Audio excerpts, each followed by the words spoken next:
So welcome everybody to the third session in the year of AI Challenged. This time we are addressing probably one of most challenging topics in political world, which is AI and geopolitics. And before I introduce all the distinguished speakers, I would just like to say a few words about Eco-Civilization, who's hosting this year of AI Challenge, together with two our partners, which I will, of course, note. But first, I'd like to invite you to put some thoughts into the sentence, we live the world we imagine and manifest. Okay? So see how it lands in your body. And I will invite everyone, just for a minute, close your eyes and see how you feel this sentence. We live the world we imagine and manifest.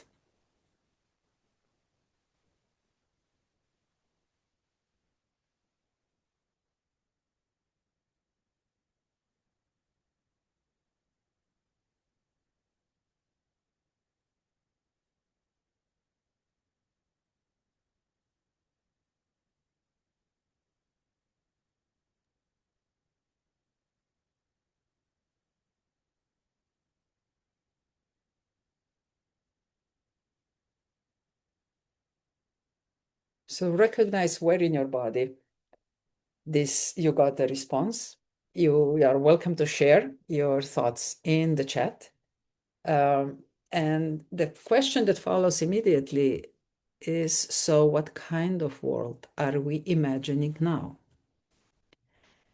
And with that question, I'd just like to briefly introduce the eco-civilization movement, which we see as a disruptive global cluster of people who care, a safe space for engagement, collaboration, innovation, and emerging foundation for future civilization.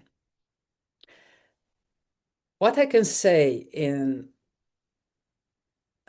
as my personal experience in the last 6 years, we just celebrated 6 years of the existence, I can say that we are evolving from the islands of coherence to networks of coherence, and hopefully towards ecosystems of coherence, until we eventually become a huge fluid field of coexistence.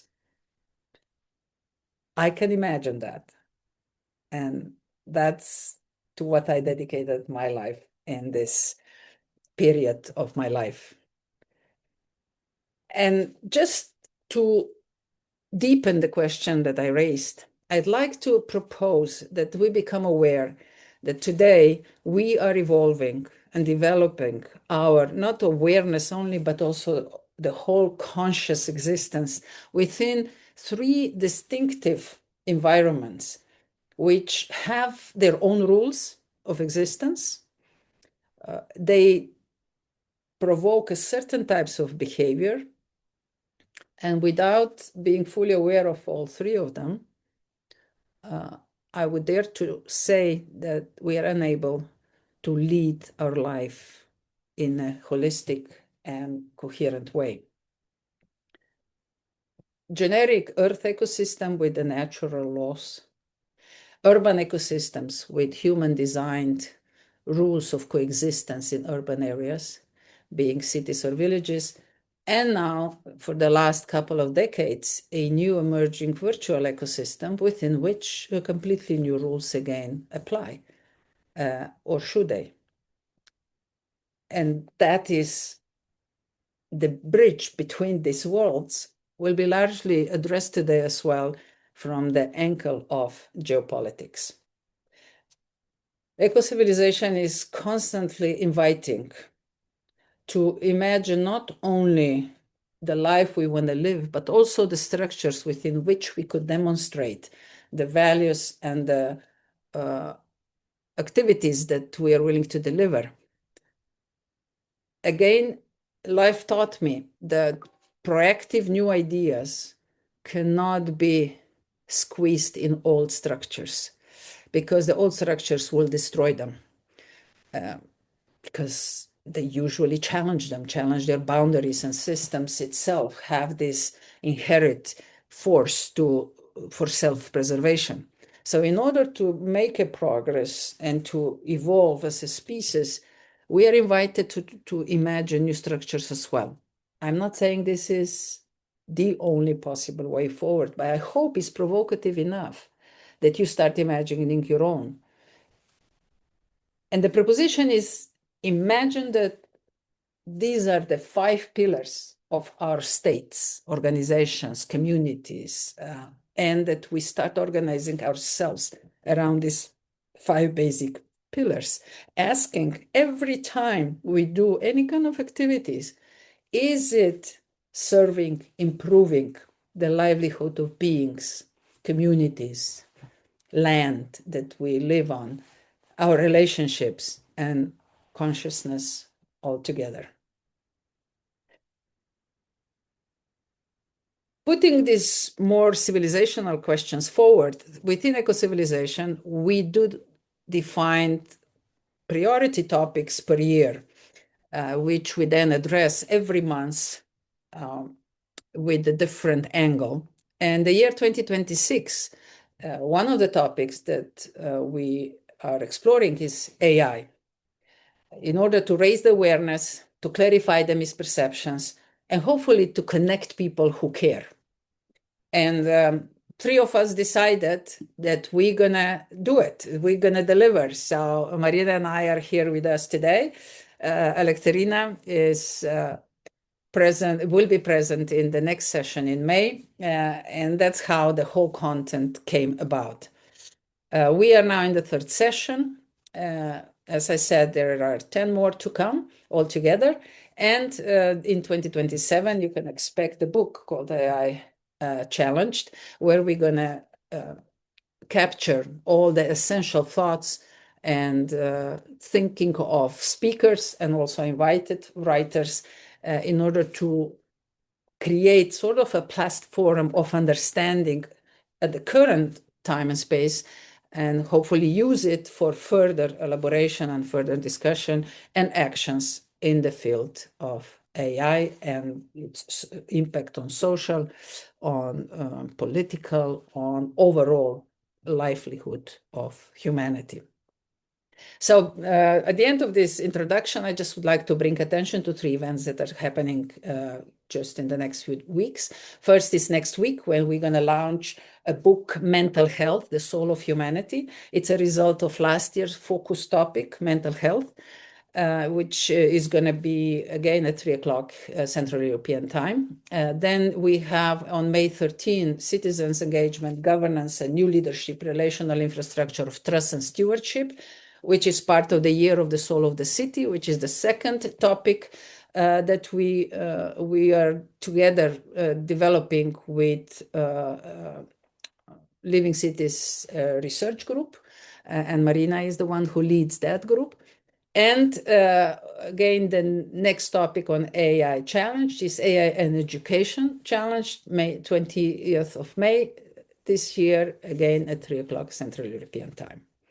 So this is just a brief introduction to bring you into the framework of proactive and provocative thinking of eco-civilization crowd.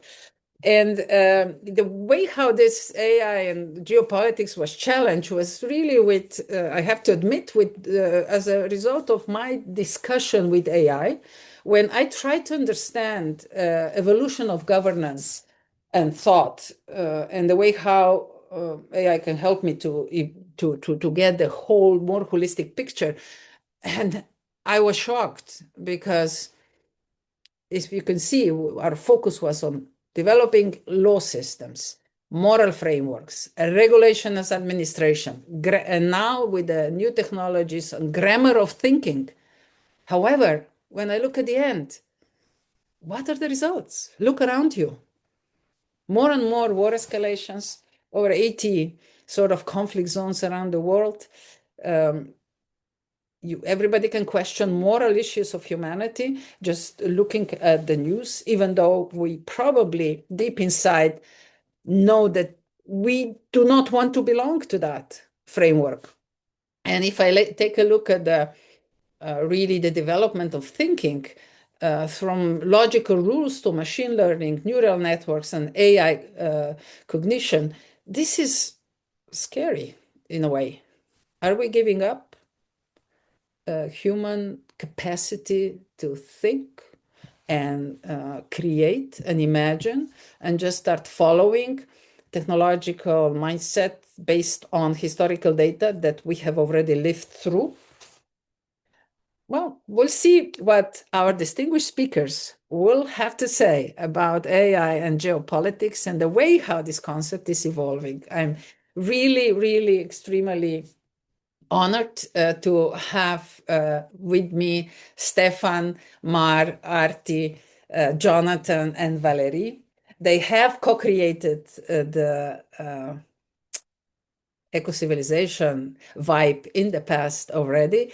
And Marina and I are extremely proud that we could host this group in this discussion, which I'm sure nobody will leave without a thought, that nobody will leave it. Stefan is coming from the university framework. However, his background is in applied science, and he is a recognized system thinker. Similar, I can say, for Arti. She is a global system thinker. However, she brings in a very business-like environment, and she is also constantly involved in different global UN-level discussions on important issues of humanity.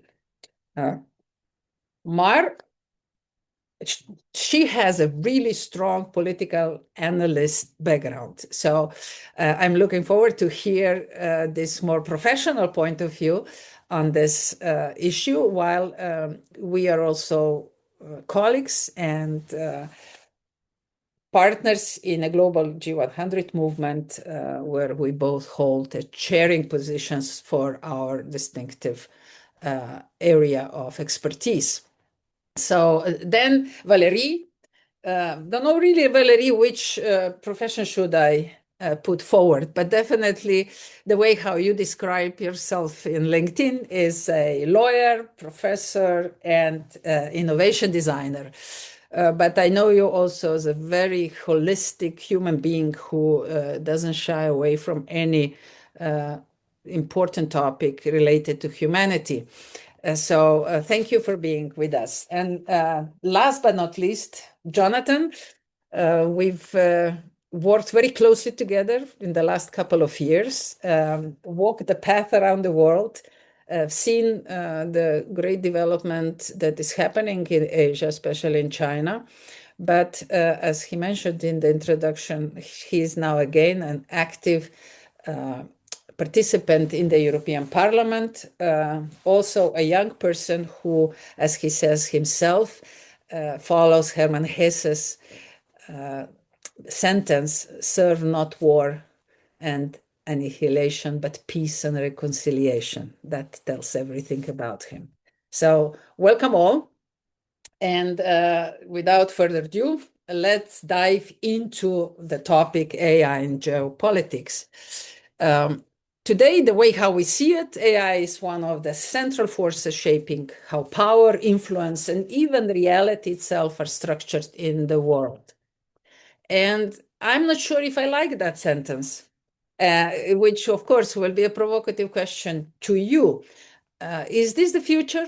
Or who leads the evolution of the global high tech? If you take a look at the official statements, this is the list: US, China, Europe, Canada, India, Japan, Korea, and Middle East. But you are the experts. You are here to expand this first question. The floor is yours. And maybe, Mar, I will invite you to start.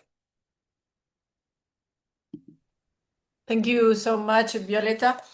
And thank you for continue furthering, not losing the hope that debate and gathering people and experts will make a change. So thank you for that. And yes, there are more questions than a statement that we could have in this topic.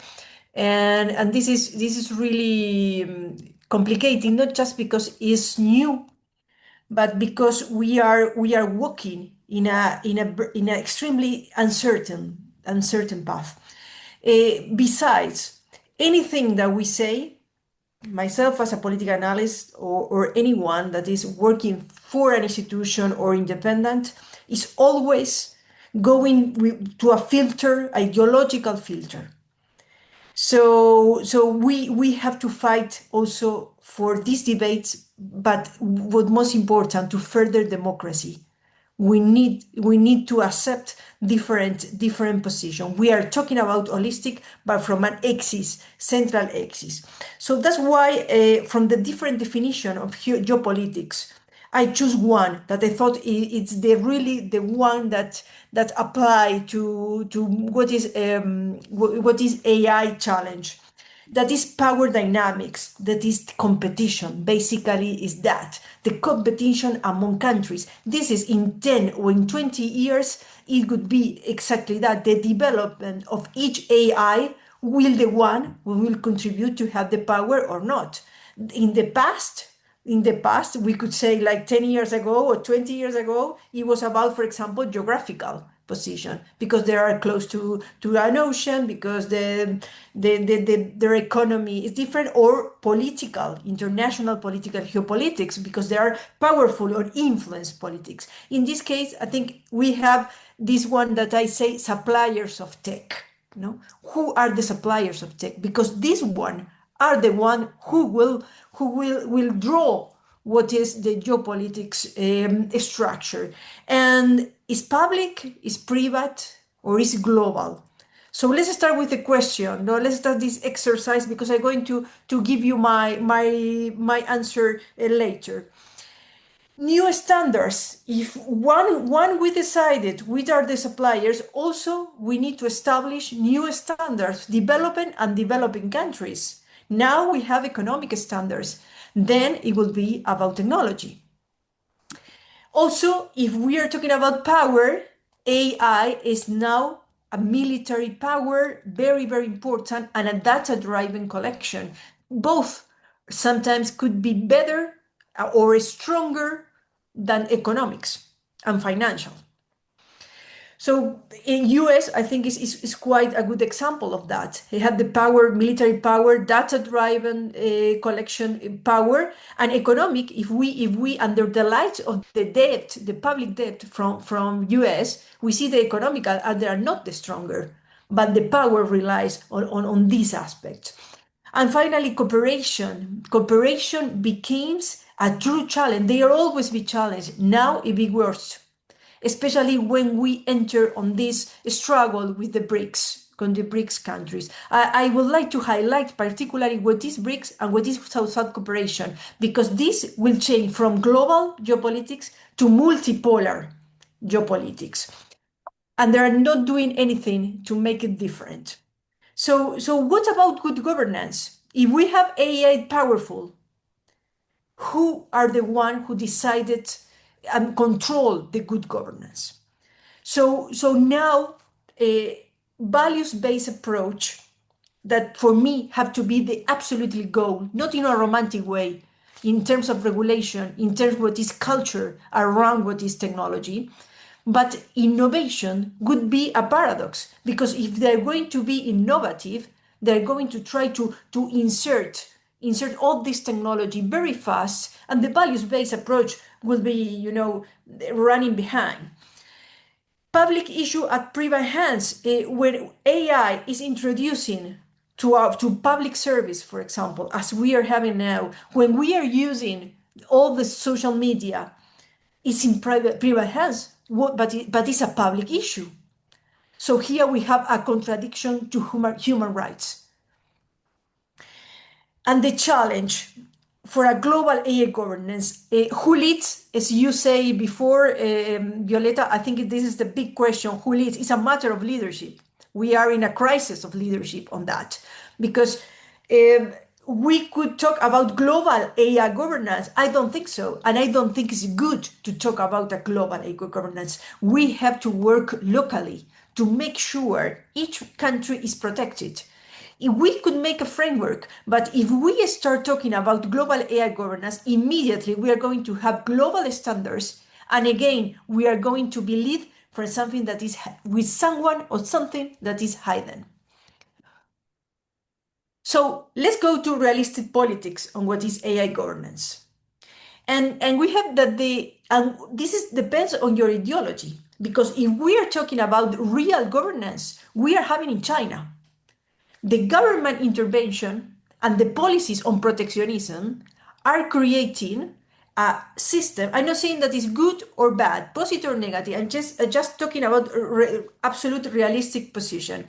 The protectionism that China delivers on what all the eight gadgets, all of technology gadgets that have to go for a filter from the government, where they cannot be approved, they don't deliver a license, they cannot circulate on the social media without authorization. That means truly protection for the population. Then we have a more, let's say, liberal position from the European Union, but that also is running behind China. They have different risk level. There are different acts, regulation acts, but still we don't have monitoring processes. We are trying to connect. There is a very good intention, a very good direction, but the binding documents in terms of implementation and monitoring process, they are not good, or they don't exist. And finally, as we already know, what is the voluntary compliance from US is completely business-friendly approach. Where the best or the most stronger companies on AI are in US, and the business-friendly approach is in US. So we have an approach that is global from US, but in US there's no control over that companies. And I would like to have two examples that we shape the future, are shaping the future, and I think we need to do something urgently on that. First of all, Diela, I don't know if you know her, you're aware that she's the first Prime Minister, AI Minister for Public Tenders. She's an image, but she delivered for Albania, and she delivered a speech in the parliament. And I say she, but she's not even a robot, it's an AI. No? So she is part of the government. She's a public servant. And on her speech to the parliament, when she took position, she said that the constitution, the national constitution, say nothing about blood or chromosomes or bodies. They only is about institutions that deliver good services. So they are putting what is accountability and transparency over the humans. So for me, that is, we lost hope in humans. So we need to give it. The governments are so corrupt that we need to give it to AI. So a bit of hope sometimes is also good to evolve in a better way. And then we have Sophia. Sophia is the other face of AI. Sophia is the first robot that granted citizenship by Saudi Arabia. And here we have what is gender equality. And you say, no, what gender equality is about women, men? No. It's a gender. They wanted to make it a gender. That's why the resemblance, and how we have already talked about this with Violeta on LinkedIn. They have flubber. It's a special material that is emulate what is the human skin, and they have a system where there are emotional. They are very close to emotion, to emotional intelligence.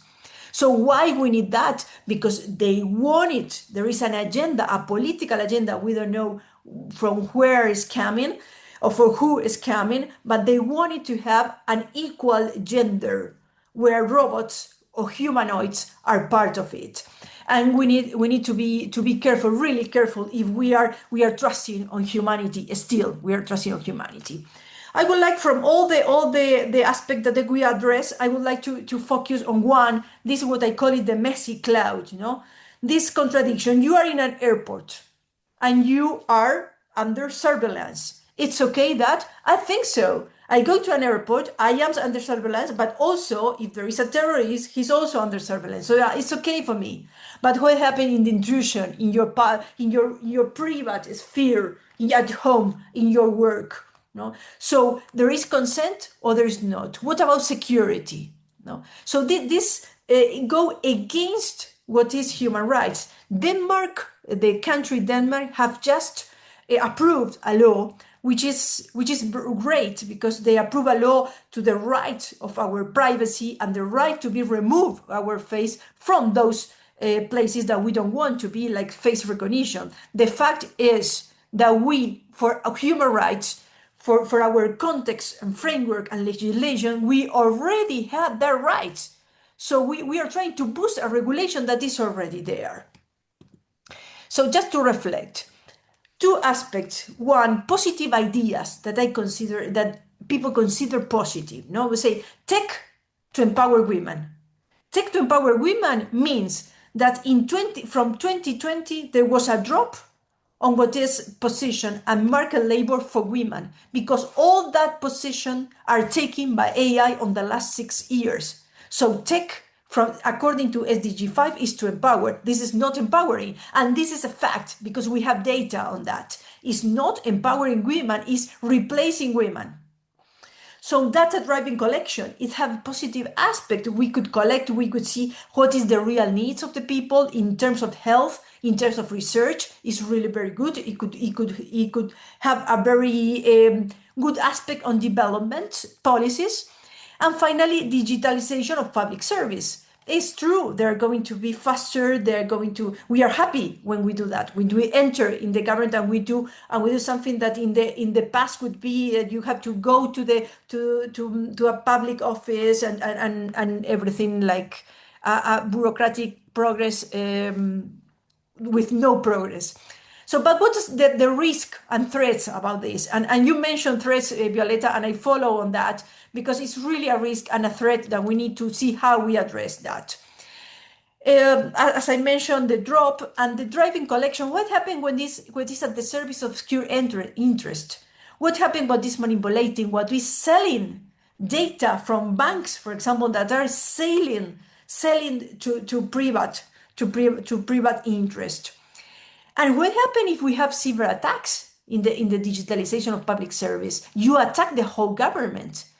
You collapse the system, and basic service like emergency service or health services, or interfere on election results. This is the dark side of what is e-government, that it became authoritarianism. No, so finally, what do we need on that mess, on that? And I choose this image because this is the way I see the complexity. No, first of all, my idea is that we need to move from global to international. To be global is exactly what, if someone with focus on AI as something like a standard and control and power. If we make it international, each country will be responsible of their own, and to have certain center power of the country and the protectionism policies on that. So a strong cooperation. We need to develop more. What is that? We need to work more on what is cooperation, not only about nations, but also about individuals.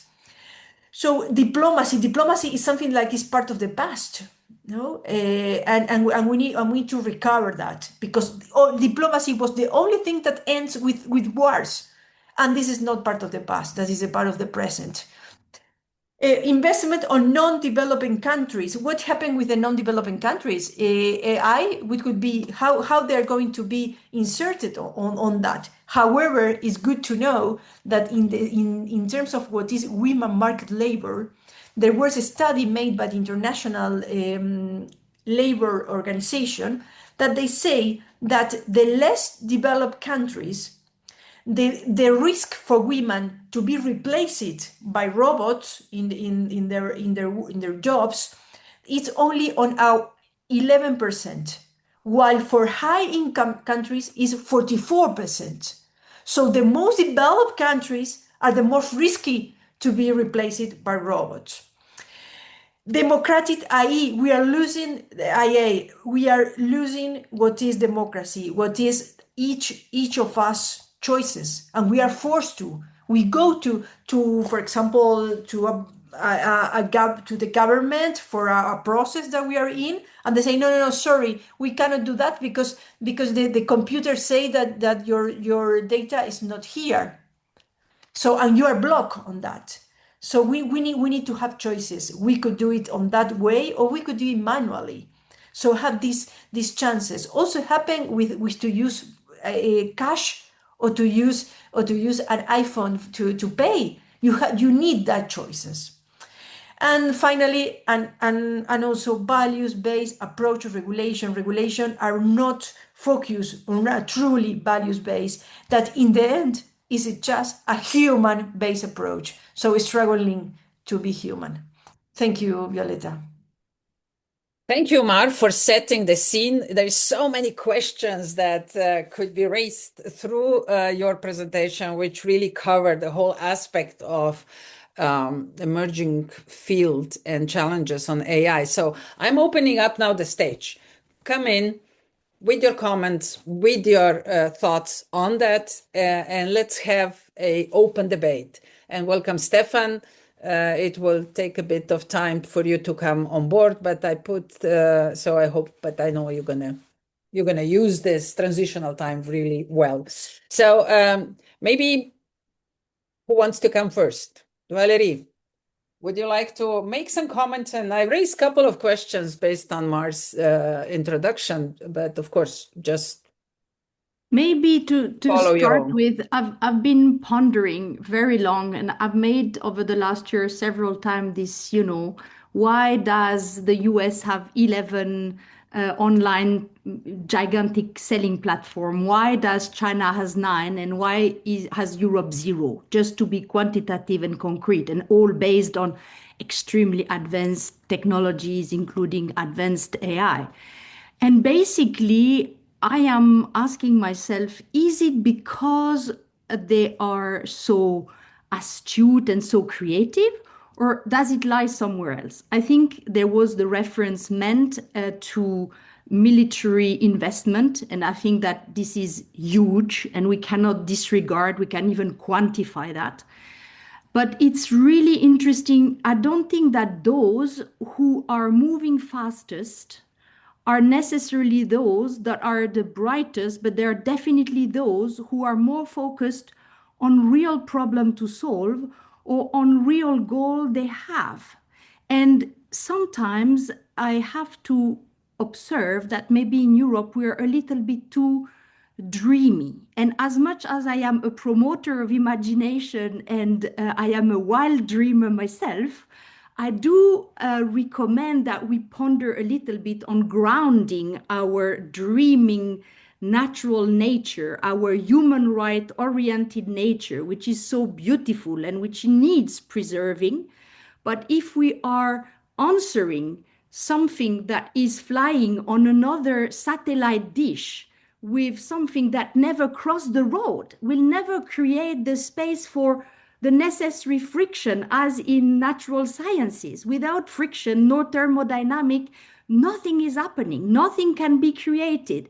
And we might be a little bit too consensual and a little bit too lovey.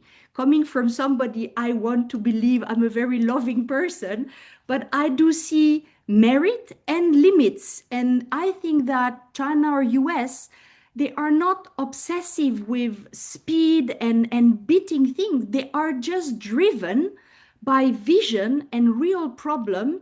And that gives them an edge. And I think it's not about acceleration, because being speedy without a sense of direction is just a mere loss of sense making, and there is no meaning at the end of the road. And the European tradition is extremely intertwined with sense making. So we need to find a new alchemy or a new cocktail that brings our voice into the conversation for the sake of the whole, that has acknowledged the power and strength of other interbeing in the field and recognize our nature. But it seems we are not speaking the language of innovation just yet. Mm. Well, this is a very provocative thought. Sorry. And no, it's excellent. That's what we want. As you said, we need frictions. We need to create some environment when new ideas can emerge. When I was listening to you, I reflected something that Mar said that kind of provoked a thought in me. Will undeveloped country become the source of healthy humans, and we will become that a new resource for the rest of the world? Because as we see now, the latest results of the even school results, they're declining because kids don't have these cognitive capacities anymore because and they show that that started with the generation of smartphones. So what I'm really after is, what are the lessons? What do we need to really take on board from the past experiences of advanced high tech, and how to manage better to really continue to manifest and harness the beautiful dimensions that humans have? I wonder, I mean, Jonathan, belong to younger generation. You grew up basically almost all your life with smartphones. How's your view on that? What do you think? I mean, And how is that reflecting later on in, like, even in geopolitics? You're also at the heart of politics right now, and you probably follow this very closely. I think the more like kind of I'm actually facing all these technological changes, the less young I feel as a starter.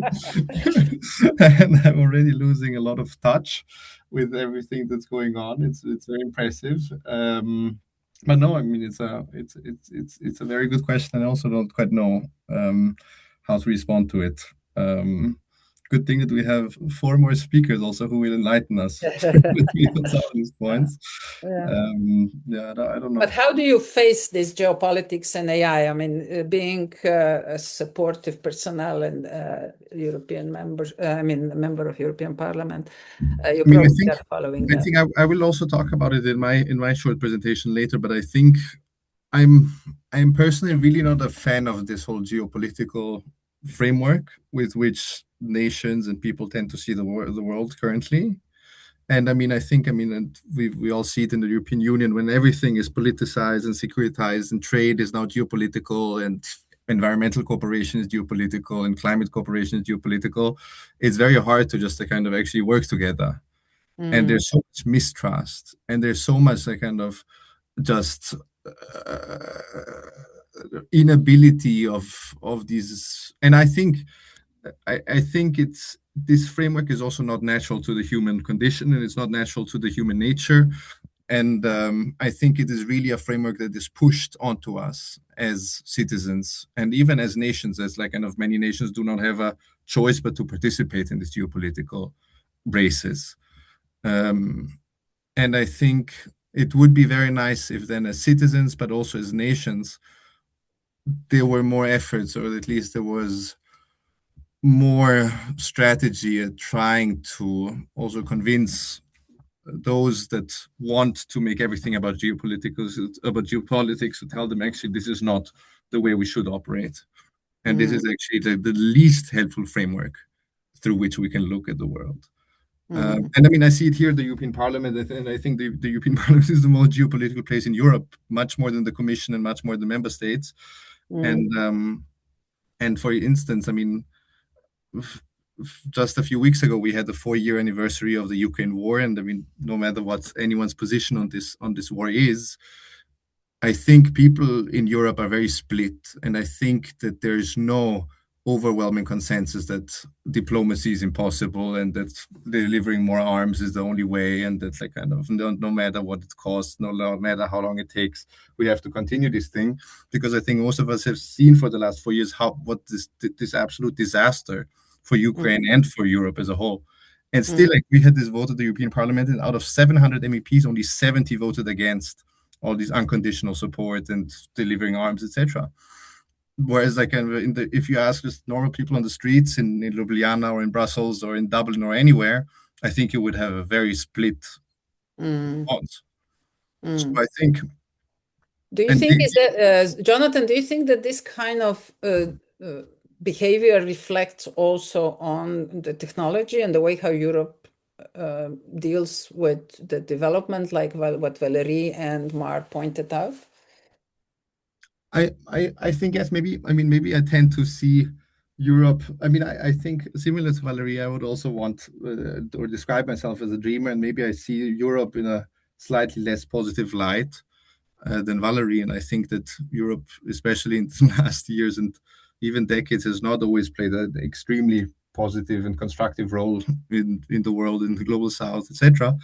But I think so. I mean, when we look at the domination of tech, of social media, of all the information sphere, which is now, of course, also very closely related to AI by the United States, this also does something with the way that people here perceive the world. And I think China, for instance, is a country that has much more technological and information sovereignty than us. And this also allows them to go beyond these traditional narratives that are very powerful in Europe, but that are less powerful in China, for instance. So I also think that it's a kind of this lack of technological sovereignty, and especially lack of information sovereignty, that we're not able to actually get information without, for instance, Washington, is very difficult, and this really puts us in a very tragic position, I think. Well, that is a great point to move to Arti. And Arti, how is this first question being seen in really in India and in Southeast Asia, maybe in a relationship also, not to only China, but to global scene overall? Violetta, I'll come to that as a part of how I want to respond to what Mar said, what Valerie and what Jonathan and what you've been talking about. So I think we are at a juncture in the context of artificial intelligence and identity, which further translates into how geopolitics really takes shape. I think we are at a juncture where we need to articulate, or rather re-articulate, the boundaries of sentience to begin with. How are we defining sentience per se? Because this kind of an integration at a more ministerial, at a more governance and decision-making level of Sophia and Biela, and all of that, I think it is going to put that question in center stage of how are we viewing ourselves. So, and that would also allow us to view our systems in context, our geopolitical or power structures in context. Now, I firmly believe that because since the cave era, we've been traders and tool makers, and we're never going to fail at it, and that is our first lens of viewing or defining our life position or life goals, I think our institutional structures are possibly invisible in their real structure. So for me, and I have a theory on this, that when we say it starts from government, businesses, it goes into institutions, it goes into masses, and then it goes into a certain class of people, which fortunately or unfortunately I call it the discarded human inventory, on which a lot of testing goes on in the real world order. I think businesses come before governance to influence governance. And therefore, that is where the break-off is taking place. Because if you see the energy threat that we have, the threat to international peace and security, the threat to critical infrastructure, where is this starting from? Where is bearing the impact? So the masses come much later. Governance comes secondary, right? And this is what is actually asking us to re-look at and revisit how are we even defining our institutions. So sentience, institutions, a global identity, right? And I personally think democracy has lived its life to a large degree. We need to upgrade democracy also. So again, I have a theory which comes from, Plato's philosopher ruler, something that I'm calling sophocracy. So interestingly, I went online and Wikipedia actually has an entry on sophocracy, which is about identifying competencies of intellect, intelligence, wisdom, having the potential to recognize that potential and mainstreaming it to build a thought leadership. Look at DeepMind. It's got this new guy, this new philosopher. I forget his name. I think he's Henry Shevlin or somebody. Yeah. So he's got a philosopher now. DeepMind has got a philosopher. What is the need for that suddenly in the business world as we've been oriented for so long? So if you look at who's controlling AI right now, if we were to subscribe to the older paradigms, we've got three very critical segments. One is the producer. Second is your,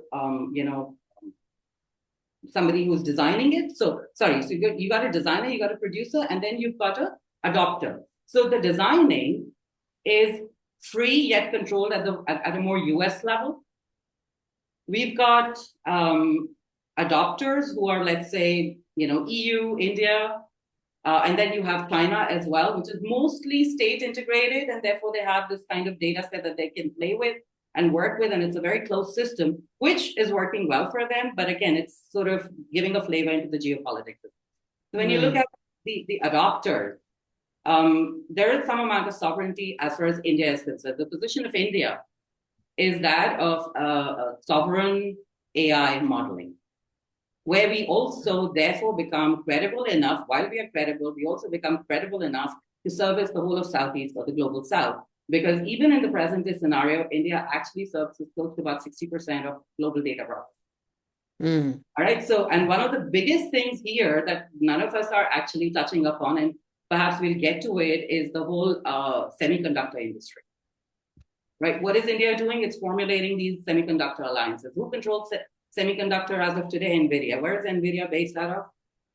The US. And therefore, what Mar was saying, that they have the business environment because they've got the pieces of the puzzle together. And China is big on, let's say, AI-enabled or AI-enabling infrastructure. So we all have a role to play. If we can just take a long breath and sit down and say, hey, you've got this, I've got this, let's come together and let the world thrive. But that's not happening. And therefore, we just come back to the idea, what is this geopolitics all about? How is it designed? How is it structured? Who's in it? But who is designing it? I mean, in several sessions, we kind of got to the comment that maybe politicians are not the best empowered with knowledge and experiences about AI to even be a proactive member of the co-creating space. What do you think about that? Absolutely, because you see, it always just goes back to the fact that any leader of the world sitting with his finger on the button is a product of poor nurturing and unresolved childhood trauma. Because that has clearly been proven that when you look at international conflict, the biggest contributor is domestic violence. I mean, that's been said enough. So when you look at the fundament of us, that's gone wrong. And this is possibly, and right before we started recording, I think, Valerie, you and I were discussing this, that we've literally been 117 billion people who've come and walked the earth in totality. And yet we constitute only 0.01% of the total number of species that are alive. That just should goddamn humble us down, nothing else. And I think that should become a point of departure for us to revisit our institutions, the intention with which we build. Geopolitics will spiral out of there. It's spiraling out because of the kind of institutions we have.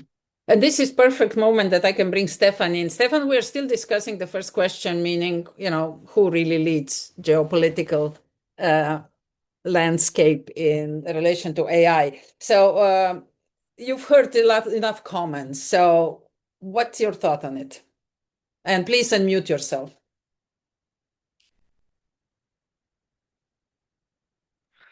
I wasn't. I don't know, expecting to be caught on. You know me by now. So fast. Okay, here are my first thoughts, if I may.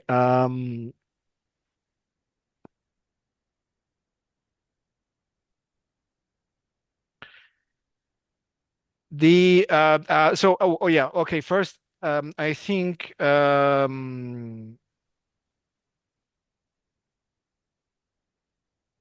we need to consider the distinction of AI itself. So there is not one artificial intelligence, but there are different ones, and there is only one that causes all the problem, and that is the AI that is built on the dominance paradigm.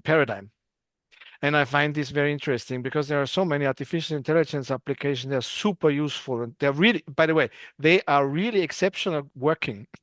So if they are targeting a very particular problem, which isn't a generalized problem, may it be in industries, may it be in medicine or science, And thus it is trained on a clear defined and also then not open system of data, but a clear defined, I would say, closed system rather of data, and through then the self-learning capabilities of AI and the pattern recognition capabilities of AI, it can generate something additional to the capabilities of the human mind in the best case, or can accelerate as an assistant to the human mind the human capabilities, which is very interesting. So thus I'm in super favor of in general this kind of AI technologies, systems, designs, and then applications.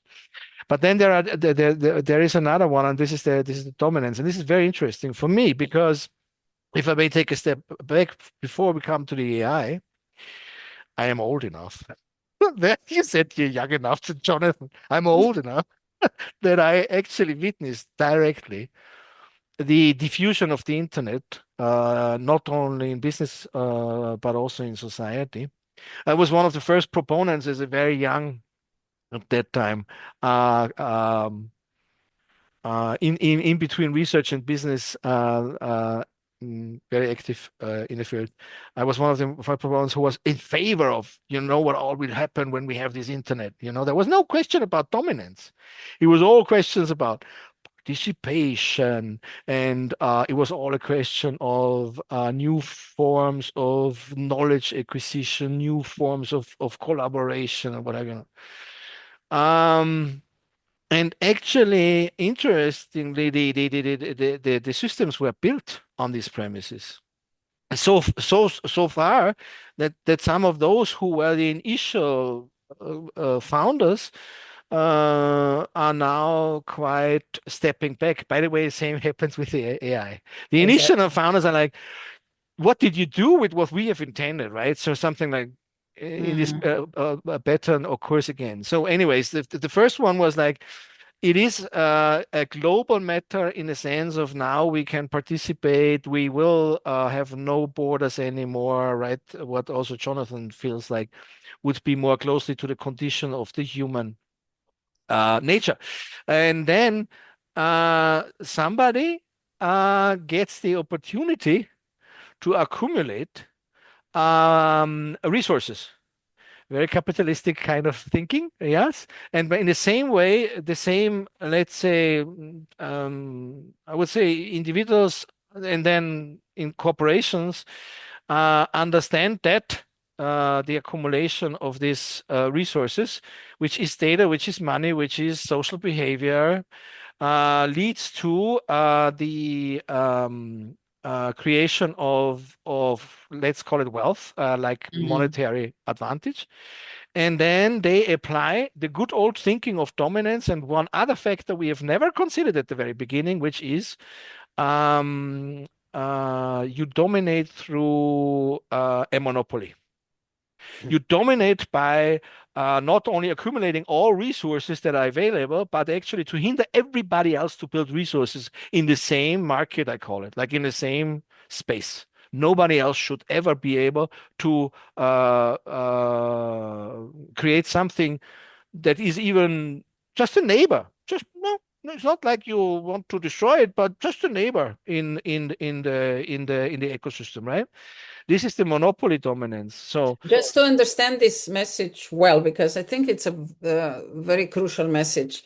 We are concentrating the energy availability, investments availability, computer power availability, everything around the world to the same story, right?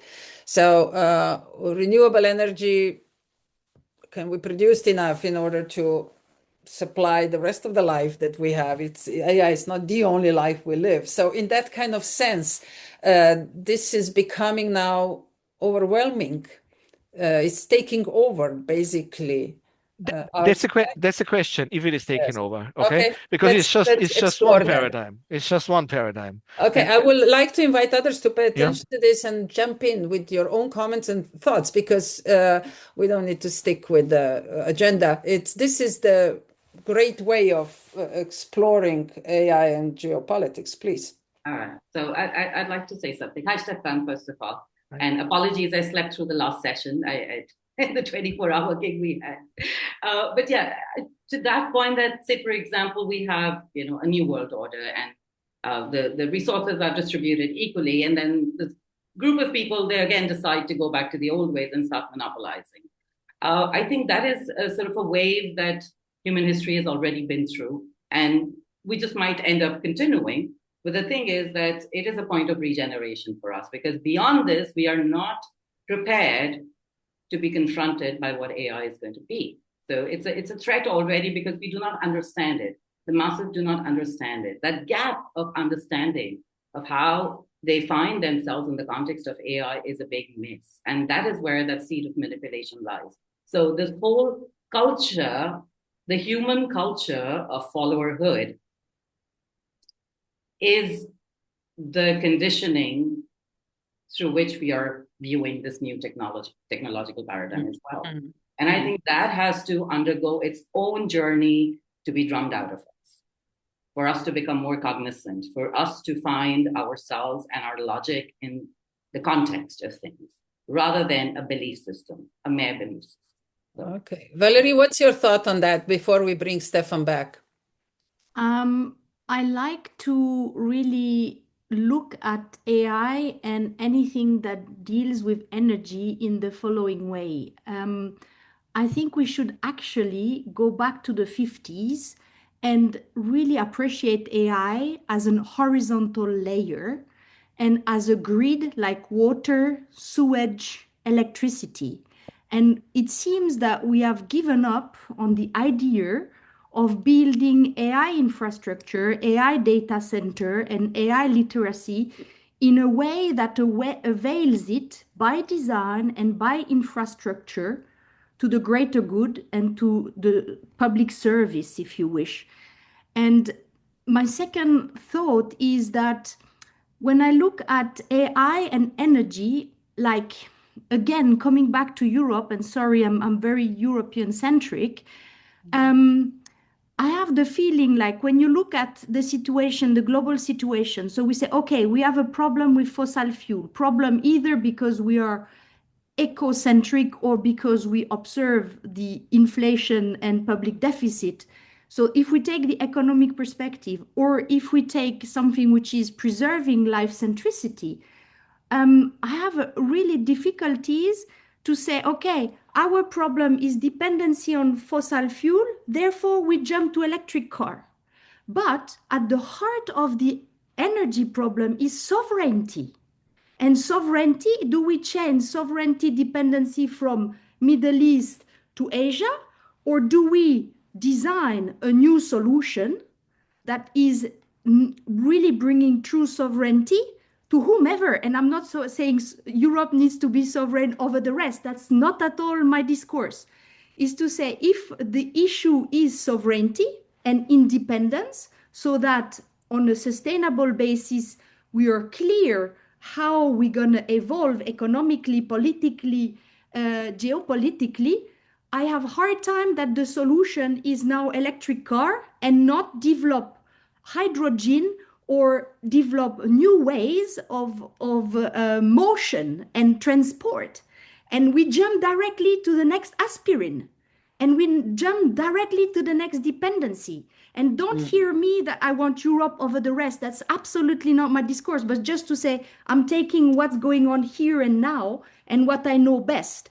If you're in Africa, in New Zealand, or in Peru, you can have the very same thought turn towards the location you are, representing an acupuncture point of.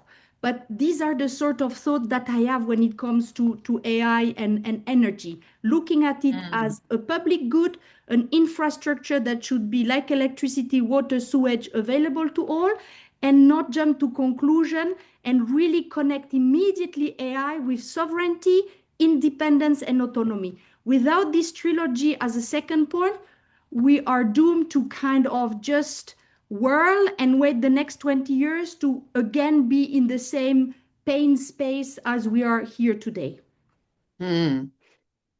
Well, Stefan, if you want to follow up, otherwise I have a question for Jonathan, but go ahead, because you pushed this very good discussion forward. Okay.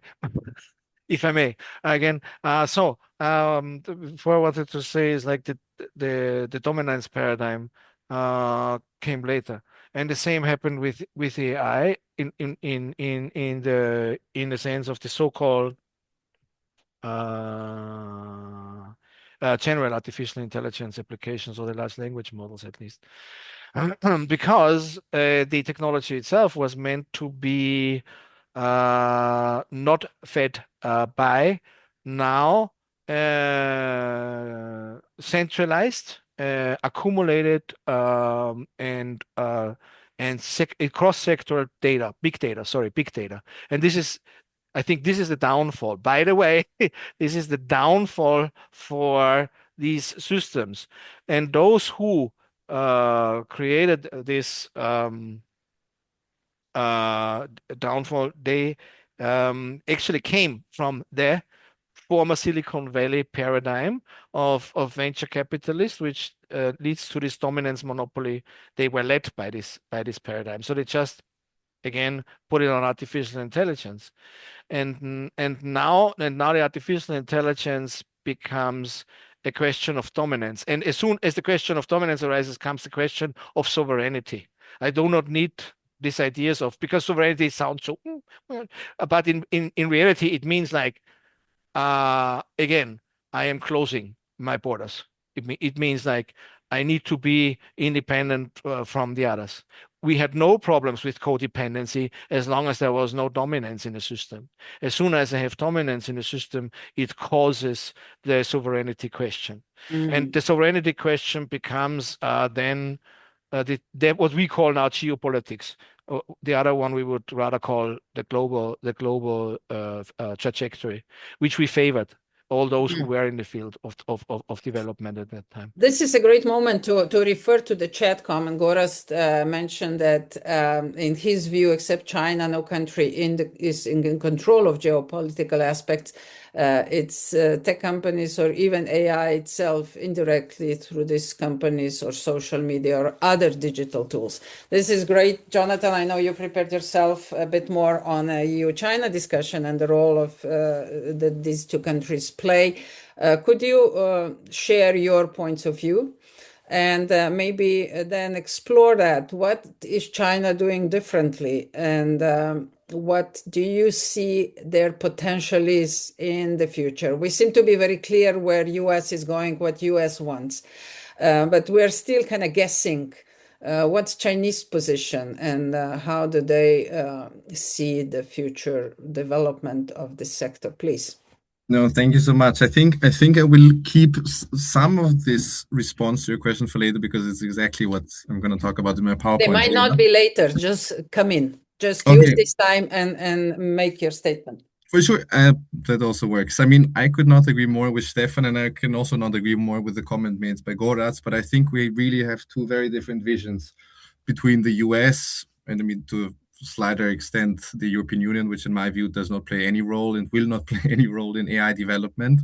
But I think we really have, I mean, also in the kind of the literature, I think the main opponents in this big race are the US and China. And what's very interesting is that they have a completely different vision on this.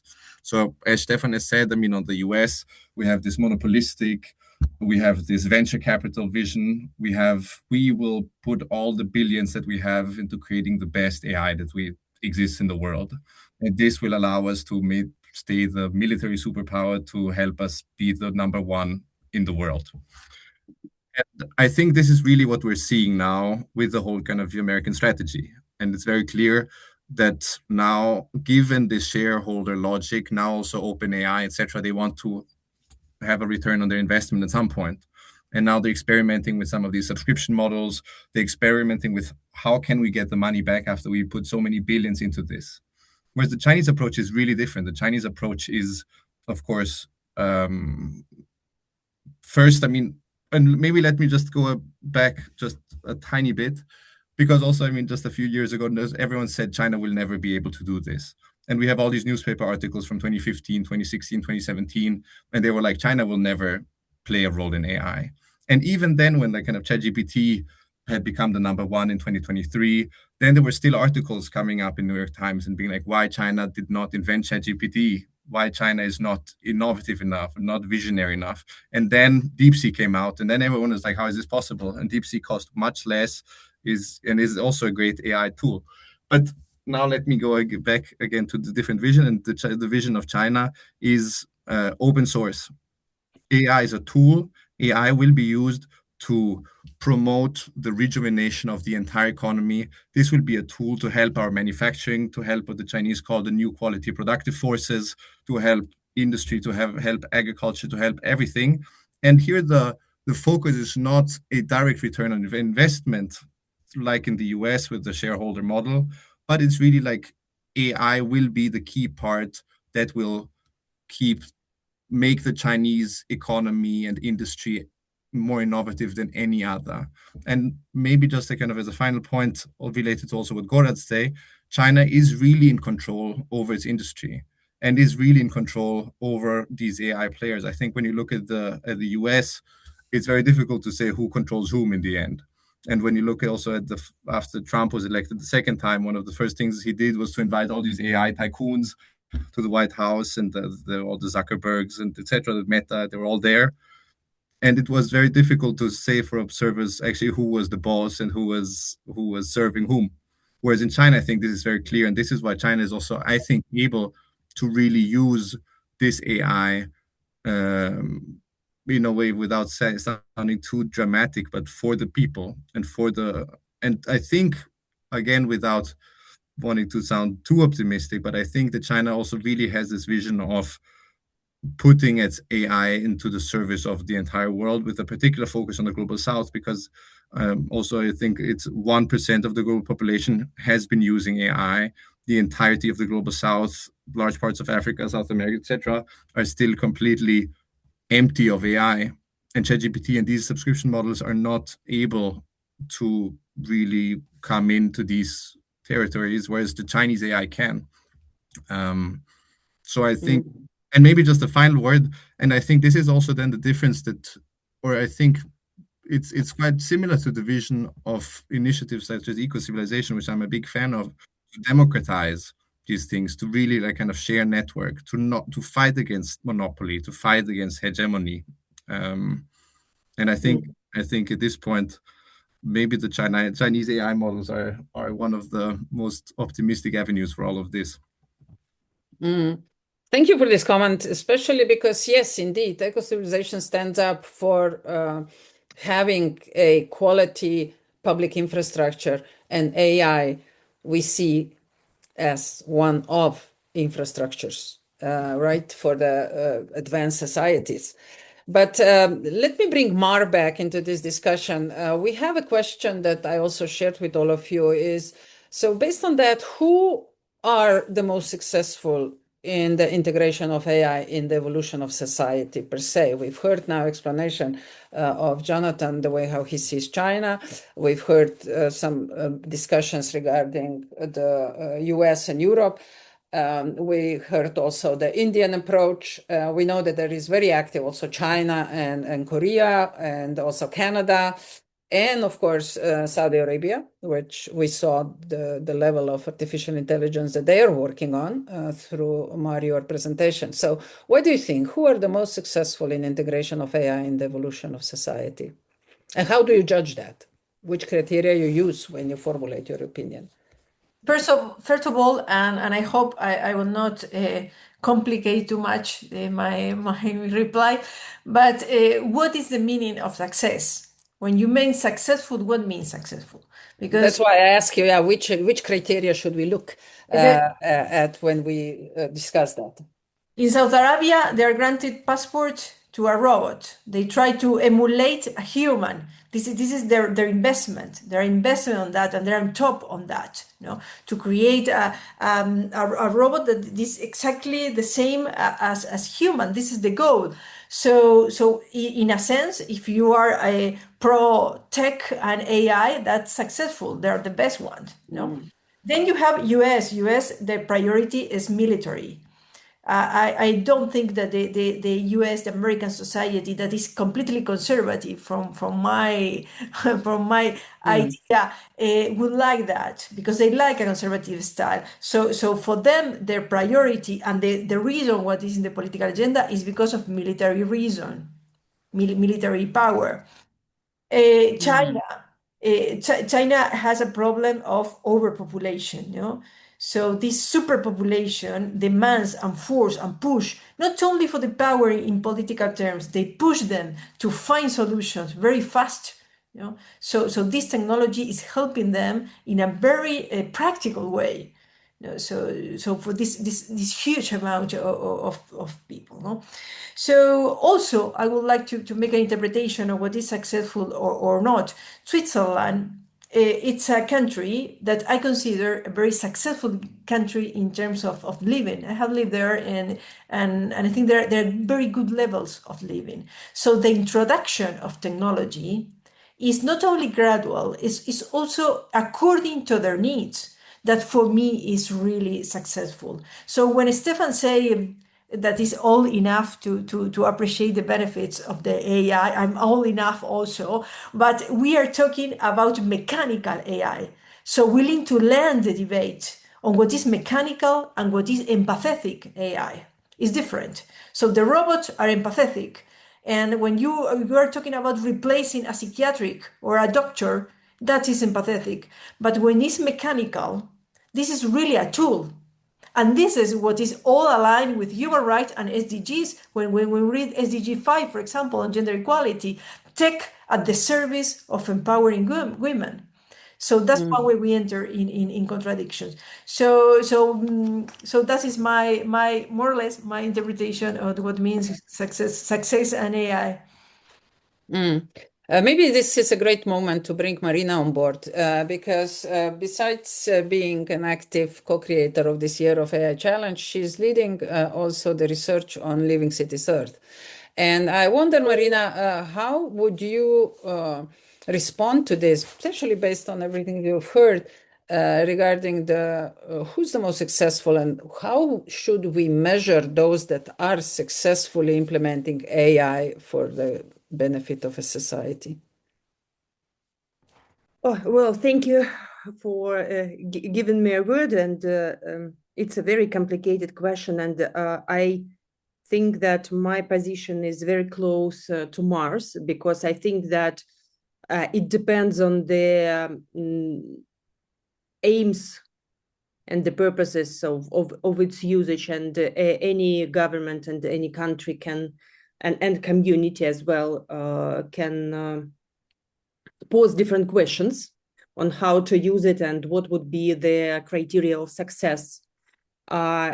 Speaking about, I also wanted to appreciate the idea of this autonomy vs openness in the AI systems. And speaking about our previous conversation, which we held in March, I think it's really important to bring this idea here that it's really important to understand how we use it and to what extent we rely on the results. So if constantly and not constantly, if we are aiming to delegate the core decisions to the AI, this will definitely bring dependence. No matter whether it is dependence on their worldview paradigm or technological dependence, or now we can see what is going on with their energy dependence. I think that, so I like this idea borrowed from their economy, the idea of diversification. It's about having the opportunity to use different tools and different instruments and be able to choose, because if you acknowledge and understand that different models have, and again, different creators of these models have both advantages and pitfalls and disadvantages, or maybe even threats, it gives us an opportunity to choose and to use it in accordance to the aims that the community or their organization or the whole states as a task, as a purpose, uses it. And again, we see with this fuel problem, which now is the whole world experiences, it's about lack of this diversification. If you it's not about autonomy, it's not about closing all the borders, because again, having my origin in Russia, I see this idea of closing and using the internal resources in order to provide this independence and even sovereignty. Because speaking about Russia, for example, there are several AI rather good tools which are now developed in the country, which are absolutely closed from the world. So it's the idea of this self-sustainability, self-reliance, and each day it closes more and more from the outer world. And I'm not sure that it's a good decision, because again, speaking about China, and thanks to Jonathan for his sharing of this open source approach and this idea of the state, that AI is a tool for and is a driver of the whole economy, without closing, without sort of self-defendance in all cases. So in this case, I think that for me personally, diversification and having the ability to choose and to use different tools for different purposes, it's a core issue. And it's not about protecting ourselves from these opportunities, and it's also not about dependence on one model which we think is the best. So that's my position on this. Okay, this is, it's very interesting the way how our conversation is emerging. And I offered in the chat some thoughts and of course raised the question. I cannot without that. So more I listen to all of you, less I see a common denominator globally that could bring all these different aspects together. Am I wrong? How do you feel about it? My personal inner challenge is, like, we generate data all over the world. Is this a Wild West? Whoever comes first, whoever pays more, can grab the data and claims it for its own and builds models and content around them? Or are we, for the first time, maybe as a global community, as humanity, faced with something that we just say, hey, I'm here, humanity is here as an individual as well. Can we start dealing with our common heritage and set some rules, not just keep grabbing and whoever gets first is the winner? I mean, we've seen that in Wild West in the Americas and some other parts of the world. So I'm a bit concerned now. You know, we have American approach, we have Russian, we have Chinese, we have Indian, we have European, we have Canadian. Where is the world in all that?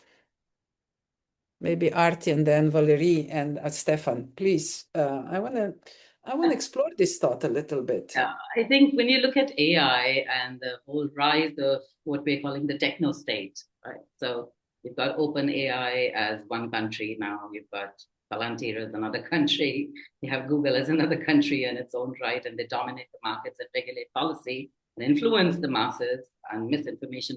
All of this is like they're being the conduit. So I call them, I mean, they call this techno states. So when you talk about control, again, it just goes back into the whole realm of followerhood. So that autonomy has to come, and that can be measured on two parameters. I think that was the earlier question you asked. What is that success factor? For me, I think it's very clear that there are two success factors. One, if any kind of techno state, fine, you're allowed to exist in a free world. If you're weaponizing technology, if you're weaponizing information, if you're fueling the military-industrial complex versus ensuring social mobility of the masses, of the classes, that is a big yay or a nay. That's a decision-making point where I think it's very clear. There's no confusion about it. You have a technology that's being weaponized. You have a certain system that's being weaponized. You have a certain, I mean, the whole idea of, at one point of time, there was this report out that the B schools across the world are literally fueling the whole military industrial complex, right? And then everybody said, oh, okay, fine, you know, B schools, the trend is out. So what are these? These are like these milestones that are emerging. They just sprout up suddenly in the middle of our lives. And then we all run together towards it because that's our conditioning. I keep coming back to it because at the heart of heart, we see this, that we want to look up to somebody, look up to something bigger to get a validation for our existence and relevance. And we just discount ourselves the ability to be rational and reasonable enough because that's not what is expected. That's not what is valued. That is not what is respected. Yes, you're not one among the masses, right? You have to be just the one among the masses, and that's how the machine runs. So when we say system or, you know, defy the system, what does that even mean? It means exactly this, right? So what is the success factor? Stop weaponizing things. I might weaponize as India because, well, I've got the opportunity and I've got the potential for it. But how far am I going to run with it? Somebody else will develop a bigger weapon, and that's exactly how that escalations happen in the world. So you talk about AI, you talk about geopolitics, you talk about power structures, you can talk about the future of us. They all converge to the same idea. So which system on the planet has offered or facilitates true social mobility in spirit, in wisdom, in values, in existence, in thrivability? We're all sort of, you know, gathering together in different parts of the world and talking about it, but institutionally, systemically, those concepts are absent. So governance has to revisit itself. Industry and its objective has to revisit itself. Education, completely. Family as an institution, hell yes. Okay, but let's see, Valerie, what can we do to actually fill in the gap? I mean, Arti really well identified an opportunity. I like to look at it from maybe offering a clumsy, but I think you know my background and my being read into Bruno Latour.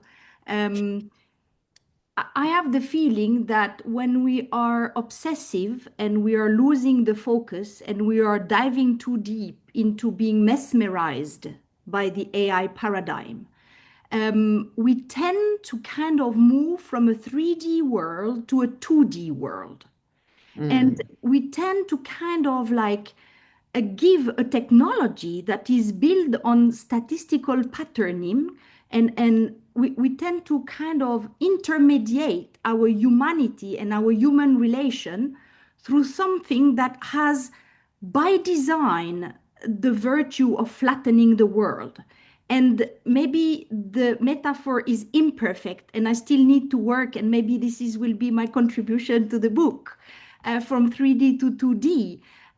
But for me, this is really, the world remains very dense, embodied, local, conflictual. But generative AI seems to flatten the representation of reality. And for me, the problem is not that AI abstracts, because that's, since we are cavemen, all civilization abstracts. But the problem is that AI may tempt us to live inside the abstraction. And we forget that human life always exceeds what can be rendered into prompts, into summaries, into categories, taxonomies, knowledge graph, and so on and so forth. And we risk that the legibility, the intelligibility that AI offers to the majority, that it is an imprisoning philosophy that becomes the framing for the world. And so that's a little bit imperfect and still being generated, but that's my offer to here and now, this conversation, that we need to be mindful to keep the 3D dimension, the mistakes, the statistical impossibilities that human life brings, the bugs, the right to err, ERR. That is what will the counterbalance and augment versus substitute, or let's say outgrow versus kill. And that's really the space that I'm trying to explore. I hope it offers some perspective. It needs more growing, but enriched with today's talk, I guess I have some nuggets that I can, let's say, plant the seed, and I hope will grow for furbishing an article and explored in more articulate fashion what's going on at this juncture. Wonderful. I mean, Arti and Valerie, you just expanded the universe within which we are now able to engage further. Stefan, what's your thought on that? I mean, it's not just a technical term, it's about how we position humanity in this geopolitical, really divided world that is slicing our humanity and societies with the AI in a different way. But Arti showed us a clear opportunity for the future, and Valerie really made this very clear distinction between the way how we in the past were behaving towards our sublimations and our simplifications or generalizations versus the danger that we are faced now when we're kind of pulled in and got, as I usually say, squared in this box of technology.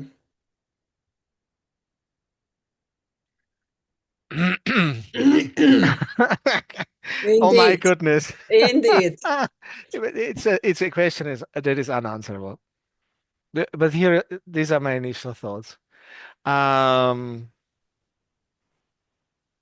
they were very much stimulated by Valerie right now with the 2D and 3D. It's a good one. You must think further and you must write about it. I need She to already read it. said that it will be explored in the article for the book next year. Beautiful. Yeah. So this is anecdotal, but it is my direct experience, especially in classrooms right now. I'm teaching mainly in bachelor undergraduate courses.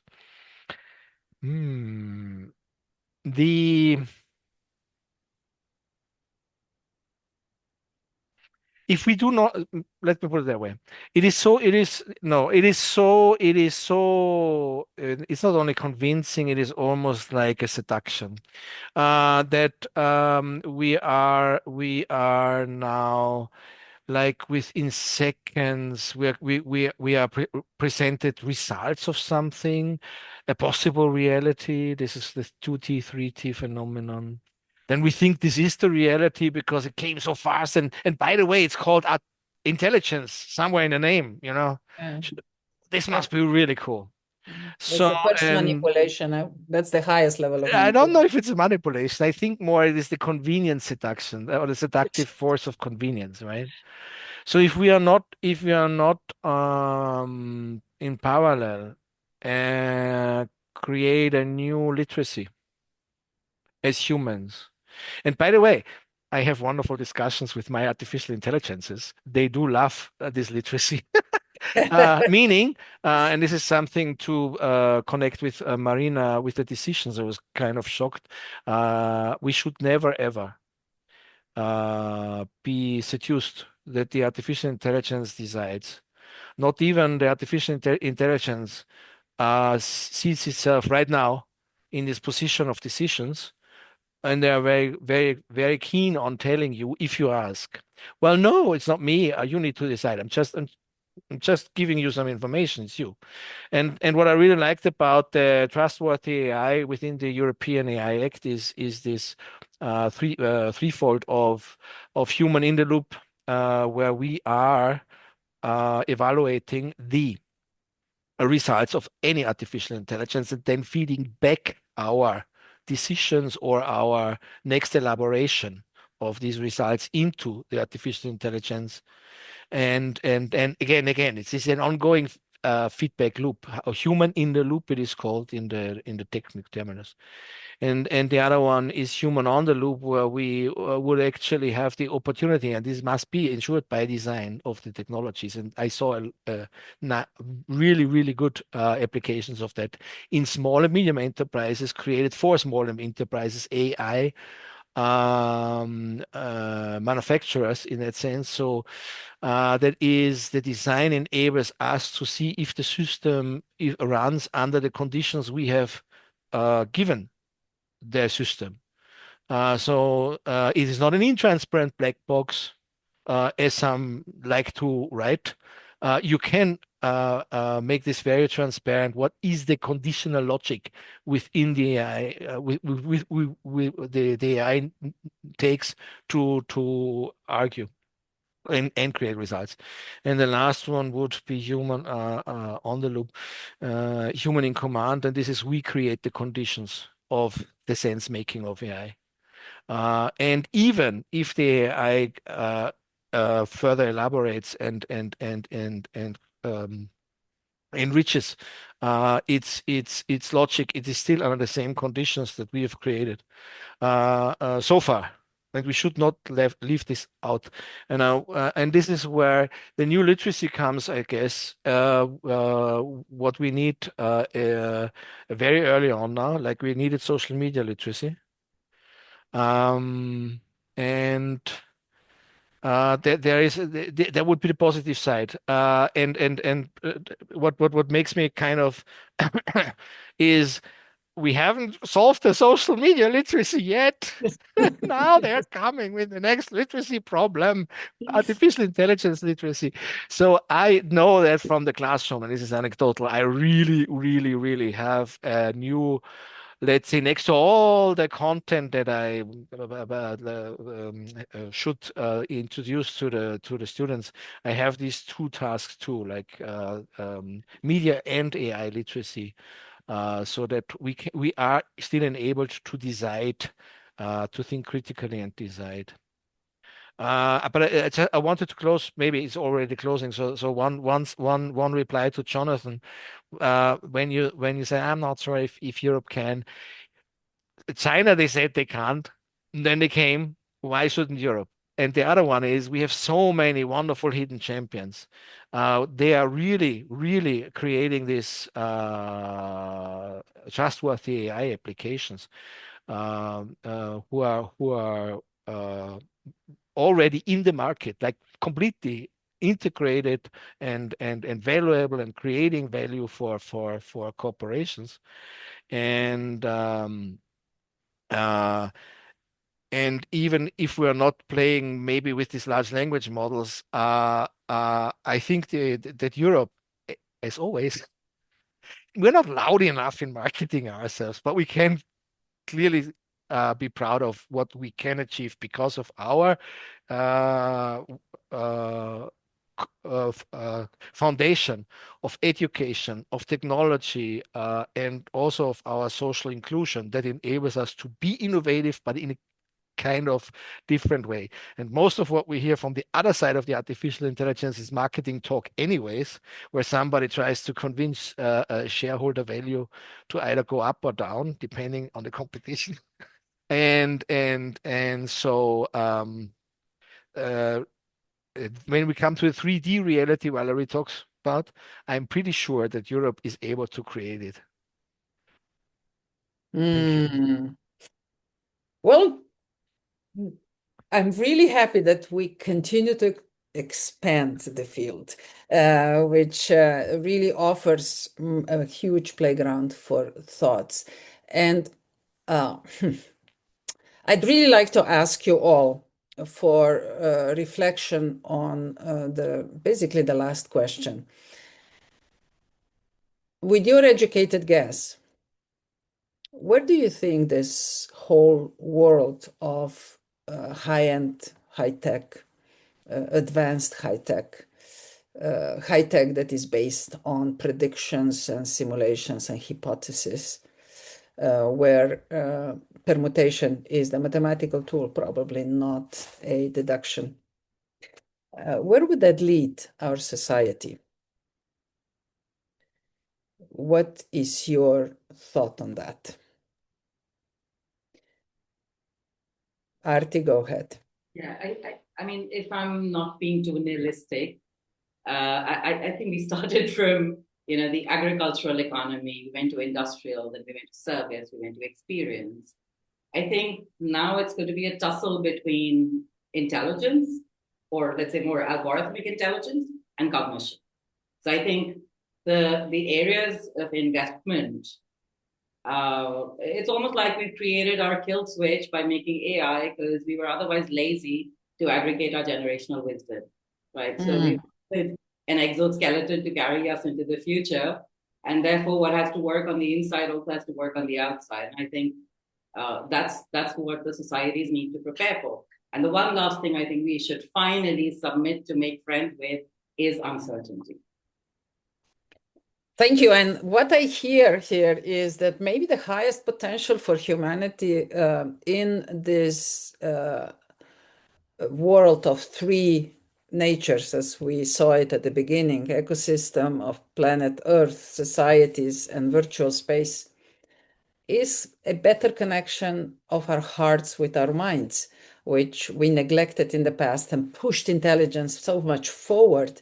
And maybe this is now again opportunity to connect hearts and minds and have explore this capacity of long-term thinking, seeing a bigger pictures, which AI cannot do without us giving them information and feeding them with some concepts, or they will do everything on historic data.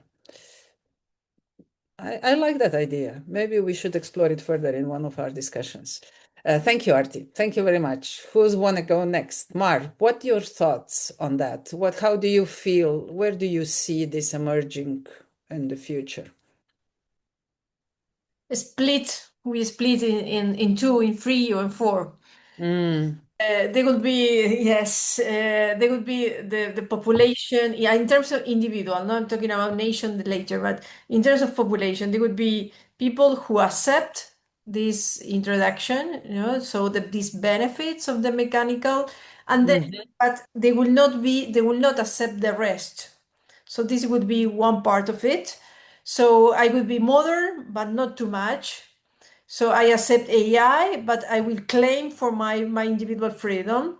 And we already seen that with what is green world and sustainability. These kind of people that wanted to live off grid, it's a reaction to the new technologies.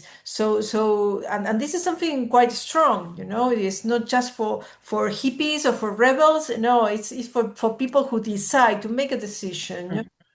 And then we will have the people hyper technology. They wanted to get married with the humanoid, with Sophia, and have it at home, and so there would be these two. One, it's clear for me that those one who like too much technology, their critical thinking cannot be also developed.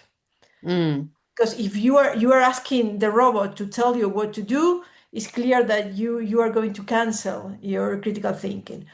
So also there is quite came back from the past in education for those who work in universities, know that, especially for childs, to first of all was to the introduction, this inspiration to introduce technology, but then on the last, let's say, 6 years, they start going. Oh, you got muted. Going to, yeah, okay. It's fine. We hear you again. No computers in the classroom, and to have so this is coming, and this is something that is not foreseeable. You cannot think that 6 years ago there could be something like that. You see, this became tradition. No, only some kind of school. No, there's not some kind of school. There are modern school, developed school with the best technologies, but they establish a different method. Yeah. Yeah. So yes, Violeta. No, thank you, because you brought this into a balance. You think that we will balance itself, so that we will continue to use technology. However, we will bring humanity back into a balance and see the value of it. I think so, because this is happening. This is currently happening. So I think it's not just an idea. It's not just a dream. It's happening. People are reacting against. And in terms of countries, just I end with this. In terms of country, Switzerland. I came again with that. Switzerland. I remember it was like 7 years ago in a forum when I was there and talking about sustainability and SDGs. And in the audience, there was a man over 40 years old. He raised his hand and he said, and why I need to become sustainable? Why I need to change because I am here, I live all my life here, and I don't have and there's no polluted over here. So what is the sense for me? How it applies for my life?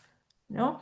So it was quite selfish of the people look around when he say that, but it's also a way to fight back because you say there is technology, that is called development, okay, but it doesn't apply for me. So besides this more spiritual connection between heart and mind, you also bringing this forward, this important decision on individual level that we will eventually have a choice to decide. Either we go along or we try to find a way forward without it, or with at least less direct effect on our lives. May I say something very, very short? I would like to Sure. I like to give an example. Apple developed glasses where when you put it on, you just have like a virtual scenario, a stage, no? I don't know if in the rest of the world, but I am aware that in different countries, including Spain, have no success and they're still removing. Why not? That's a failure project so far, but who knows in 10 years' time when technology is different, what's going to happen. But you're right. I got the point. You're right. Thank you. Jonathan, what do you think? I saw you smiling, reacting with your facial expressions. So what's your take on that? No, I mean it's been so interesting, and I cannot react to everything, but maybe first to respond to your main final question. I mean, I think I would propose that we follow your own teaching, Violetta. And you told us at the beginning of the session that we live the world that we imagine and manifest. And I think it is, and I think this is also something that Bar has been referring to. That is to some extent, at least, on our decision of what we do. And I mean, AI, as we know, is a tool. It can be used to improve our industries and improve our agriculture and make all of us happier and healthier and live longer lives and be more prosperous. Or also, as has been mentioned before, we can use it to create weapons of unprecedented power, and we can use it to wage wars, and we can use it to make Sam Altman even richer than he is. So I think it is to some extent in our hands what we want to use this tool for. Where I'm more pessimistic is, in a way, is that of course it's also not us who will decide it. It will be to some extent also other people who will have a say in it, and some people who may even have more power than us. And I'm also not sure how easy it will be to exclude ourselves from these developments. I mean, also I remember, or at least also like my parents told me that my father said that he will not need the internet. Like kind of he doesn't need this. He's happy the way he is. I mean, now it would be very difficult to imagine to live without the internet, and now even without all these Google services that we all have on our phones, and to get from A to B without with the map. And I think then. Now it might be more straightforward to think that we can then we can live, that we can opt out, and we can have this discussion again in 10 years when at least some of us may already have some AI chip implanted somewhere. But yeah, so I don't know. So these are just a few thoughts that I have. Thank you. Yeah, I think this is a good idea. We regroup. It's good if eco-civilization remains on this topic, because I think eco-civilization has some good ideas on what to do. We are opening the field for more people to come and share their ideas in order to sense the collective direction. That's where the answers are, I believe. But a good idea. Maybe we do regroup in 10 years' time and see how our thoughts will be then and how things will move forward. Valerie, what's your thought on it? As a Schrödinger cat fan, the cat is dead and the cat is alive. I believe as much in cyborg as I believe in the beautiful blooming of humanity. Until further notice, I am mortal. So, and within relatively reasonable reach or foreseeable future, I mean, 50 years is nothing, probably 40. So I hope I'll be a fertilizer for the good solution that will come out of the hat. And I hope that the erratic nature of humanity will win over tech feudalism. Thank you very much. And Stefan? I can't even say anything about after the erratic nature of humans against techno-feudalism. Yes, but wait a second. I'm always so amazed after your speeches, Valerie, that my mind wanders off. So let me focus again. I want to echo Jonathan with the choices we can make. And I have a stronger belief that we have choices. Because in all the technologies, digital technologies, sorry, the other technologies too, but not digital technologies, it was always the choices of the people that created huge platforms. And some of these huge platforms, you may not remember, do not exist anymore. And so there is a lot of activism right now. I don't know if you know that, if you are against the behavior of, for instance, ChatGPT's corporation, not the AI itself, just switch off the account for a while and see if many people would do that if they would still be the leading company. Or if we can actually buy the choice only as users. Which platform do I use? And I do not, yes, I need a navigation nowadays, a digital one, but Google isn't the only one. And there is a lot of even Google is based, by the way, on user-generated content, and there is even nicer applications with the same convenience, but of course, you need to search for it on the store or on the web. But we have nice navigation systems, user-generated navigation system, very precise, very convenient. By the way, so there's a lot of opportunity. But I know that the cat is dead and alive at the same time. That, for instance, when I force my students to only use Signal instead of WhatsApp, Jesus, what a mess, right? And then one of my younger students said, but then if I would have to change it once, the probability is high that I need to change it again in 3 to 5 years. And I said, what's the problem here? Haven't you changed other platforms within the last 3 to 5 years, independent of digital ones? Haven't you made changes in substitutions of applications, the one or the other? For some reason, people get convinced, it seems, by convenience again, that I cannot change as soon as I and my network have decided upon one platform. And the same maybe with artificial intelligence, although the many large language models have very different qualities in the task or in the problems that you include them to work with. Yes, we should take our choices well. We should articulate our choices in any means, may it be by our votes in politics, may it be by our registration as users, as it is also one of that we are convinced that it is free, but it isn't. We are the service, so just decline being the service.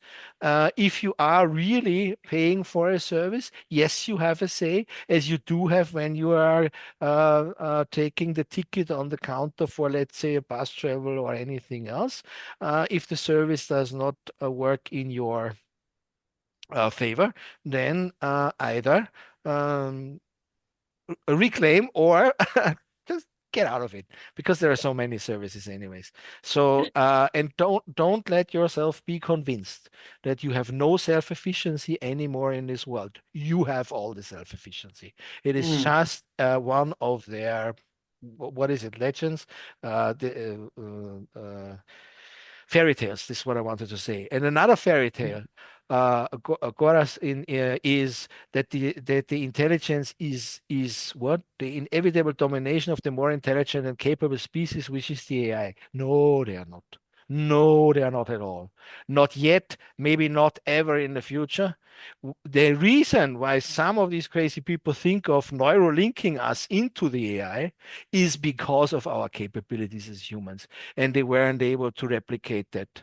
We are very far in advance to replicate some of our cognitive capabilities and our learning capabilities within this machine, or machines, they're plural again. But so far, it's another fairy tale that there is an inevitable, what is it called, singularity, that the machines are so much more advanced already, and they will substitute us as humans. Only if we forget about our self-efficiency. Only if we, what can I say, it's not obedience, it's even more. We give just in, right? We are like, oh, I can't do anything more. Then maybe. But this is why I say take your choices well, articulate yourself, get out of services, even if it's just for a short time. Let them know that they are not the dominant ones, but we are the majority.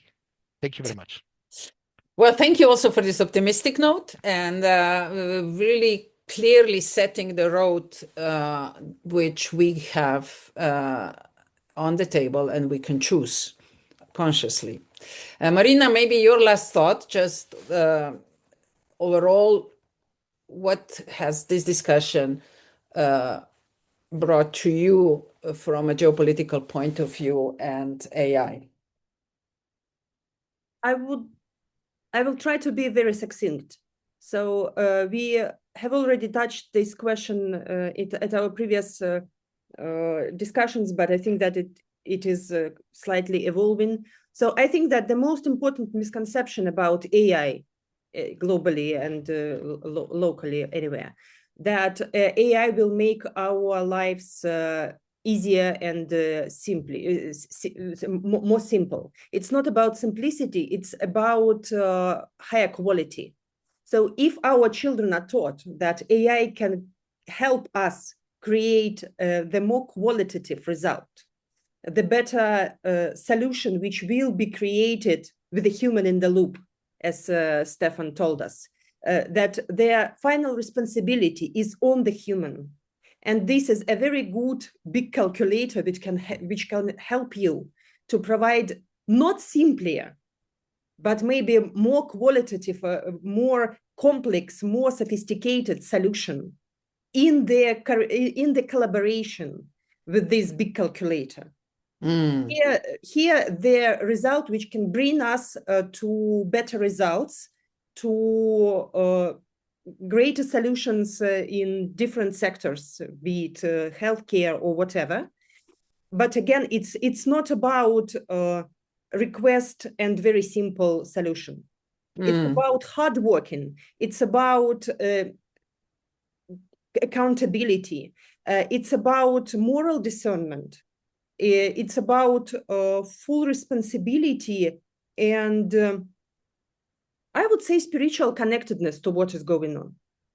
And in any aspect. This is a perfect spot to invite Valerie for her final thoughts. How do you see this in 10 years' time evolving? Of course, it's super challenging. I can only, after having gone XXL macro, go XXX micro. And I hope that in 10 years, I am both ultra confident with augmentation and the most beautiful ever human I could dream of being in this incarnation. And I will work hard on both paths. Well, this is a nice ending of our journey. However, let me share one more thought with you. I'm glad that we're finishing on an optimistic note. I'm glad that we came back to human decisions, which geopolitics is all about. Okay, it's not probably about AI. It's about how humans will use AI in setting up the geopolitical relationships. But there is a thought that I'd like to share with you. Jeremy Land, a good colleague of ours and friend of Eco-Civilization Movement too, he just announced the publication of a new book, which is called Eco-Civilization, and it's coming out in May. And I was a guest in the first discussion that he had about his book. And there is one sentence that is in that book that kind of really struck me, and it goes along with our conclusion well, meaning giving back AI as a tool to humans and human hands. And really, as they say, technology is nor good nor bad. It all depends on who is using it. In his book, there is a quote: "You don't need to force people directly into anything. You simply destroy whatever makes them self-sufficient and then collect." And he was referring to like how people in the past were very self-sufficient with food production and manufacturing. And when the people in power with money and influence and aristocratic pedigrees decided that they actually don't need people anymore because they have machinery and they can have more land and earn more money, but people were in the way, they just took land away from them. And the most extreme things were they sent them by boats to another country. So that really made me think at the end is really who are the people who own technology? Are we, as we discussed today, as individual, actually have really the decision-making power, the way how this tool is used? Or we have just a choice either to use it or not. And if the dominance and the manipulation and marketing and everything else that we know so well prevails, did people have a choice in the past to use hemp ropes versus plastic when Hirsch decided to destroy the hemp industry? I'm just putting this forward because I don't want to be optimistic too much, but not even pessimistic, but more calling people to become accountable and responsible. And very much decided to personally promote AI as a global infrastructure for humanity and pushing those issues to be resolved on UN level or whatever the shape of the global association will be in the future, to bring countries together, and especially nations together, because countries seem to be serving different agendas. So with that note, I would like to just leave this question open, not asking for your responses, but inviting you to think about it. And deeply, deeply thank you for your participation, for a free flow of the discussion, and for being able to respond and go even deeper on some words prompted by your colleagues. And that's where the real thinking process and cognitive process can deliver good results. So thanks a lot. Be well. And thank you again for finding time to be part of this. And I'm looking forward to get back to you, of course, with the invitation for articles. Some of the topics have already emerged. I put them in the chat. And the rest, please think about your contributions. I'm already ready to collect the first articles, or the rest, we would definitely need them in by the end of November. So you have some time to deliver. But until then, I wish you all well, and let's continue to promote technology as a tool and a partner and not a goal. Thank you, everybody. Thanks to the attendees. Thank you so much. Thank you all. Thank Thank you you. all. It was a Bye-bye. pleasure meeting you and talking with you. Thank you. Yeah. Bye. Bye-bye.